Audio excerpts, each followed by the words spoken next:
Assalamu alaikum ардактуу мекендештер, саламатсыздарбы? Тез кабар каналы Бишкектеги Зеленый городоктон сатыла турган дагы бир үй бар экендигин маалымдайт. Биз Бишкек Манас аэропорту жолунда турабыз. Мына ушул жол менен түп-түз жогору чыгып барсаңыздар Бишкекке барасыздар. Ал эми Бишкектен шаардан чыгып аэропортко келе жатканда объезднойдон өтүп пост гаиден бир аз өтсөңүздөр оң тарапта мына ушул жаңы конушту көрөсүздөр. Үйлөрдүн бардыгынын крышасы жашыл түстөгү тыныкелер менен жабылган. Бул жашыл шаарча Зеленый городок деп аталат. Сатылан турган үйгө келүү үчүн Зеленый городокко киргенде оң тарапта жол боюнда трансформатор турат. Трансформатордан оң тарапка бурулуп кирип эле швейный цех жайгашкан дал ушул көчөгө киресиздер. Болгону биз турган жерден 150 метр түз барасыздар. Бул көчө мына ушул конуштагы 4-чү көчө. Централдык трассадан болгону 150 метр кирип, оң тараптагы швейный цехтен өткөндөн кийин эле мына ушул үйдү көрөсүздөр. Бир кабаттуу өзгөчө проектте салынган үй. Эсиңиздерде болсо, буга чейин бул үй жаңы курулган учурда, ремонту толук бүтө элек учурда мен сиздерге тартып көрсөттүм эле. Андыктан назар салып туруңуздар. Эгерде ушул үйгө кызыксаңыздар, балким Кудайым сиздерге насип кылат. Көчө тарабы, айланасы бүт пескоблок менен тосулган, дарбазасы коюлган. Үйдүн ээси менин жанымда. Буюрса, биздин, сиздердин суроолоруңуздарга жооп берет. Ассаламу алейкум. Алейкум ассалам. Иштериңиз жакшыбы? Жакшы, Кудайга шүгүр. Мына жерде эмнеге каздырып, колодус койдурдуңузбу? Септик койдум. Септикпи? Септик. 4 метр тереңдикте септик жасадыңыз. Канализациянын турбаларын ушул жерге чейин тартып келдиңиз. Келдим, даяр. Даяр деңиз. Жакшы. Бисмиллахиррахманиррахим. Сиздердин келечектеги үйүңүздөрдүн короосуна кирип келдим туугандар. Көрдүңүздөрбү? Айланасы бүт пескоблок менен тосулган. Жалпы жер аянтыңыз канча сотук тууганым? 4 сотук. 4 сотук. Документтери кандай? Жердин кызыл китеби бар да, эми үйдүкү жок да, үйдүкү кылган жокпуз да. Техпаспортун эми жасайсыз да. Толук жасайсыз. времянка же кошумча курулуштарын бүтүрүп, эң акырында жасаган дурус. Үйдүн документи проблема эмес. Негизи чертеждун негизинде эң акырында бүтүрүп алганыңыздар жакшы болот. Крыша жашыл түстөгү металл черепица менен жабылган, кар тормуздары жасалган, фронтондору, суу түтүктөрү бүт жасалган. Армированный үй. Бышык кирпичтен салынган, сейсмопоиз колонналары, перемичкалары бүт жасалган. Фундамент болсо жерден 1 метр бийиктикте көтөрүлүп турат. Бул үйгө кызыккандар өтө көп болду. Керек болсо Тажикстандан бери мына ушул үйдүн проектисине кызыгып, мага кайра телефон чалып сурады эле. Эми бул үйдүн ээси үйдүн 2-3 бөлмөсүн бүтүрүп ушул жерде жашап жаткан учур экен. Мына ошондой болсо дагы сатып жатыптыр. Андыктан биз кепке тартабыз. Өзү эмнеге сатып атасыз муну? Квартирага жашап көнүп калыппыз. 20 жылдан бери квартирада жашап, бир жер там салып жашап көрөлү деп алган элек. Өзүбүз жашайбыз деп салганбыз. Бүт качественный материалдар. Бетонго дагы аябай российский арматураларды салгам. Өзүм жашайм депчи. Эми көнө албай койдук. Жер үйгө, жер тамга көнө албай койдуңуз. Кайра эле квартирага качып атасыз. Ошо бүт условия кылгам да өзүмчү, кыйналбай, ысык суу, муздак суу. Домдогудай. Отоплениянын дагы баягындай кыйналбайлы деп, баягы умный печка койдургам. Отоплениясы барбы азыр? Жакшы экен. Эми үйдүн узун туурасын айтыңыз. 11,5 11,5 11,5 эки тарабы эркер формасында чыгарылган квадрат салынган үй экен. Бышык кыштан салынган. Мына бул жерде крантпы бул, Кран чыгарып койгом, Таза суу чыгат. Таза суу чыгат. Таза суу центральныйден келеби, жер астынан чыгат? Жер астынан. Артезиан таза суу. Жакшы. Анда биз үйдүн ички бөлмөлөрүн, ремонтун, проектисин көрсөтүүнү баштадык. Үйдүн астанасы дал ушул жер. Тепкичтен көтөрүлүп чыгасыздар, негизги бурон эшиктен ичкери киресиздер. Бүт терезелери ак түстөгү пластик терезелер коюлуптур. Мынакей. Турецкий. Бисмиллахиррахманиррахим. Охо! Эшиктериңиз тимеле кыйкырат го. Канча сомдук эшиктерди койдуңуз? 12,5 деди, 12ден алдык да. 12ден алдыңыз. Чисто жыгач. Чисто жыгач эшиктер. Көрдүңүздөрбү эшиктердин кооздугун, ашык-машыктары, ручкалары бүт сонун өзүнө жараша. Бул коридор. Коридордун туурасы 1,20 1,5 Бир жарым. 1,5 метр. Узундугу болсо 10 метр чыгат. Төрүндө терезеси бар. Оңго солго бөлмөлөргө бөлүнүп кире бересиздер. Мына бул коридордун ремонту дагы жакшы болуптур. Алтын түстөгү гүлдүү обойлор менен жасалыптыр. Потолок гипсокартон, формаланган, түстүү лампалар коюлган. Люстра гана коюп коюу мүмкүнчүлүгү бар экен. Канча бөлмө жалпы? 5 бөлмө, душовой менен 6. 5 бөлмө, душовой менен 6. Киргенде эле сол тарапта автоматтарды көрөсүздөр. Электромонтаж жасалган, кабелдеринин жакшы болгон. Каждыйсына өзүнчө автомат коюлган. Кабелдердин кандайын койдуңуз? Кабелдерди российский койдум. Российский койдуңуз. Жакшы. Бул биринчи бөлмөңүз, Бул кухня. Кухня. Караңыздарчы, кандай сонун жасалган. Ачык түстөгү гүлдүү обойлор менен жасалыптыр. Көрүп турасыздар. Мына бул жерге телевизор коем деп атайын антенна да келтирипсиз го, Телевизор коебуз дедик эле ушу план. Молочный цветтеги акрил эмеректер Г формасында жасалып, ушул жерге коюлуптур. Ортосу фартугу кафелденип жасалган. Электроточкалар уюштурулуптур. Таза суу киргизилиптир. Газоэлектропечканын үстүндөгү вытяжканын дагы орундугу коюлуптур. Бул бөлмөнүн полу ачык түстөгү ламинат. Отопление батареялары коюлган, ар бир терезенин астында турат. Болгондо дагы отопленияны паук формасында жасаптыр. Эркер түрүндө жасалган тарабы 3 терезе коюлган, болгондо дагы турецкий пластик терезелер. Бул кухнянын узун туурасы канча чыгат? Узун туурасы Менимче 4кө 4,5 го, 4,5. 4кө 4,5 размеринде экен. Кухня. Потологун караңыздар, гипсокартондон жасалган. Ортосуна форма чыгарылып, формага төп келген мына мындай кооз люстра да коюлуптур. Чекесинде болсо түстүү лампалар турат.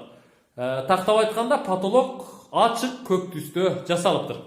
Бул сиздер көргөн биринчи бөлмө кухня болду. Ушул эле бөлмөнүн наркы бетинде, маңдайында симметричный жайгашкан дагы бир бөлмө бар.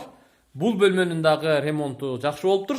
Узун туурасы наркыга караганда бир аз чоңураак экен, Бул менимче 4кө 5 го. 4,5.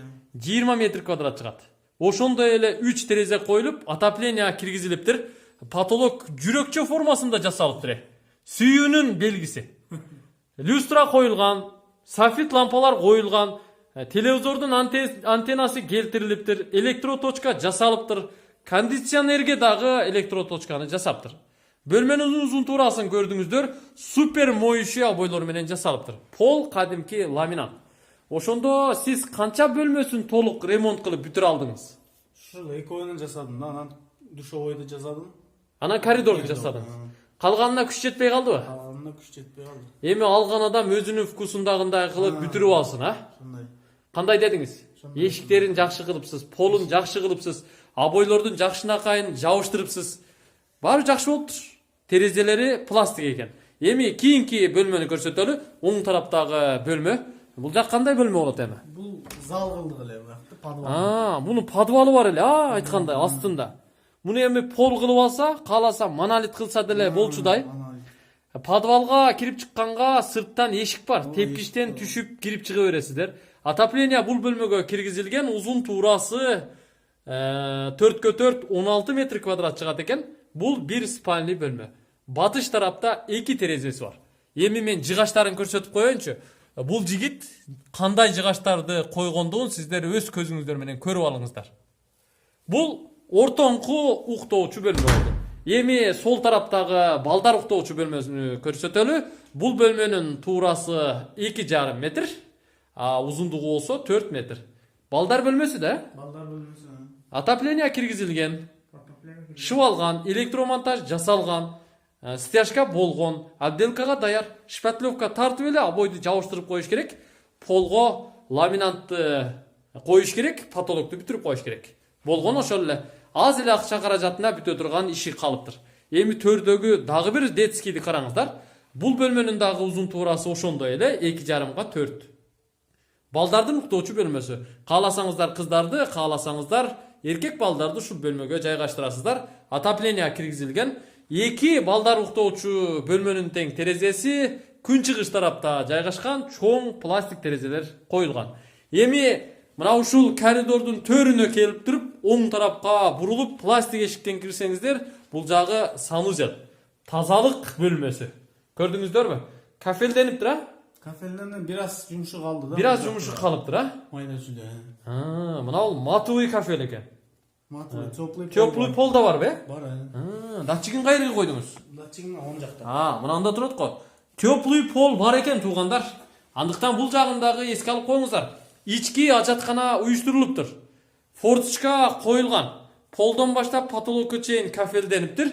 Бул биринчи бөлмөсү болду. Мындан төрүнө өтө турган болсоңуздар, бул жакта кадимки ванна коюлган. Аристон коюлуптур. Отопление киргизилип, сушилкадагы системага кошулуп жасалыптыр. Мына отопленияның батареясын бүт коюп коюптур. Душевой дагы жакшы жасалыптыр. Калган жумуштарын өзүңүздөр бүтүрүп алсаңыздар, эң жакшы болот буюрса.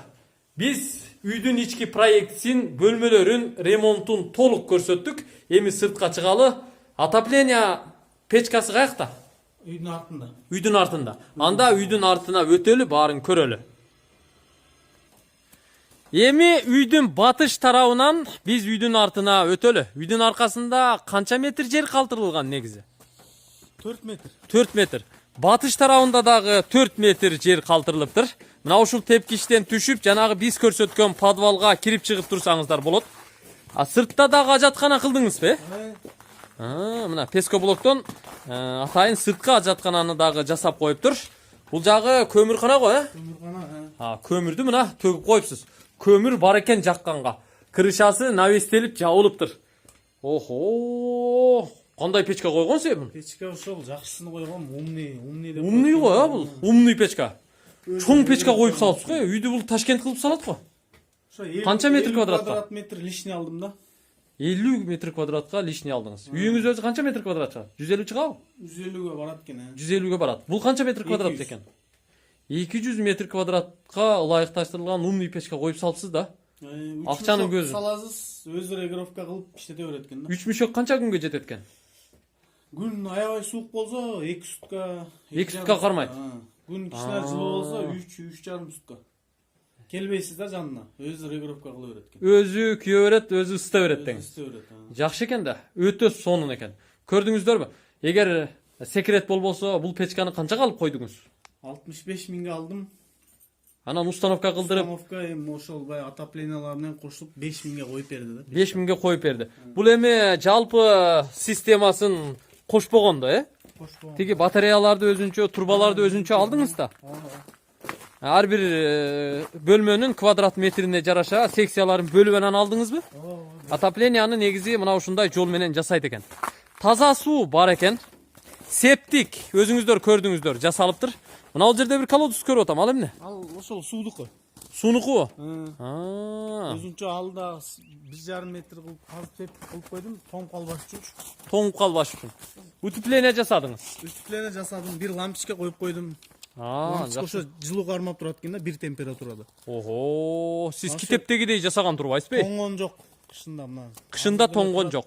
Мына үйдүн алдындагы аянтка брусчатка басып, эки чекелерине дарактарды эгип, газон эгип, үйдүн алдына сөрү тапчанды коюп койсоңуздар болду. Времянка салыштын кереги жок. Кааласаңыздар бир чекесине мына ушул котельный жагына баня куруп алыңыздар, болду. Ашыкчан нерсесинин кереги жок. Жетет. Үйдө жалпы 5 бөлмө бар экен. Душевой да бар. Бардык шарты бар. Андыктан бул үй жакса эртерээк сүйлөшүп алганга аракет кылыңыздар. Агам канча дейсиз эми үйдө? Салышыго салып, катырып коюпсуз. Азыр өзүбүз деле расход чыкса болду деп атабыз да. Мээнетибиз дагы кереги жок. 39га беребиз деп атабыз. 39 000 доллар деп атасызбы? 39 миң деп атабыз. 39 000 доллар. Кеми болобу, андан сүйлөшөбүзбү бир аз? Торг кылабызбы? Эми чисто алам деген клиент болсо, реально сүйлөшөбүз да. Сүйлөшөбүз. 39 000 доллар кеми бар экен. Документтериңиз кандай? Жердин кызыл китеби бар. Жердин кызыл китеби бар. Үйдүн документин эң аягында бүтүрөт буюрса, Ал оңой эле да. Жакшы.